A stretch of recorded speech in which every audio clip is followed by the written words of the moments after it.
எழுத்தாளர்கள், பதிப்பாளர்கள், விற்பனையாளர்கள், வாசகர்கள் எல்லாருக்குமான உறவு பாலமாக இந்த புத்தக திருவிழாவை சிறப்பாக நாம் நடத்தி கொண்டிருக்கிறோம். தலைநகரான சென்னையில மட்டும் இல்லாம தமிழ்நாட்டில் இருக்கக்கூடிய அனைத்து மாவட்டங்கள்லையும் புத்தக திருவிழாக்களை தொடர்ந்து நடத்திக்கிட்டு இருக்கிறோம்.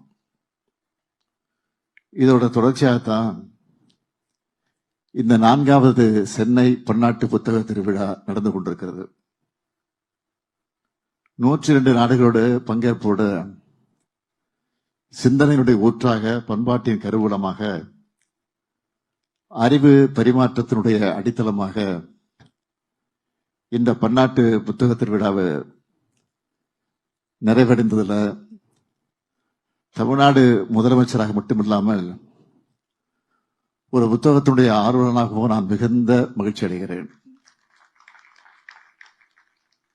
அதுவும் சர்வதேச புக்கர் பரிசை வென்றிருக்கக்கூடிய கன்னட பெண் எழுத்தாளர் மரியாதைக்குரிய பானு முஷ்டாக் அவர்கள் இந்த மேடையில இருப்பது என்னுடைய மகிழ்ச்சியை மேலும் கூட்டுது. இங்கு வந்தவுடன் என்னை பார்த்து நான் ஆற்றக்கூடிய செயல்பாடுகள் பெருமையளிப்பதாக சொன்னார். உண்மையிலே அவர்களின் எழுத்துதான் நம்மை பெருமைப்படுத்துகிறது.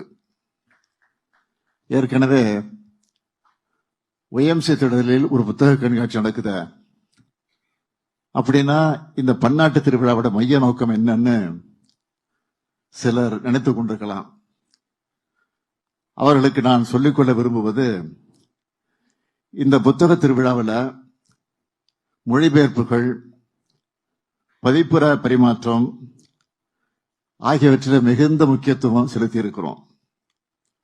அது எவ்வளவு அவசியம் என்பதற்கு இங்க வந்திருக்கக்கூடிய பானு முஷ்டாக் அவருடைய வெற்றியை ஒரு சிறந்த எடுத்துக்காட்டாக அமைந்திருக்கிறது.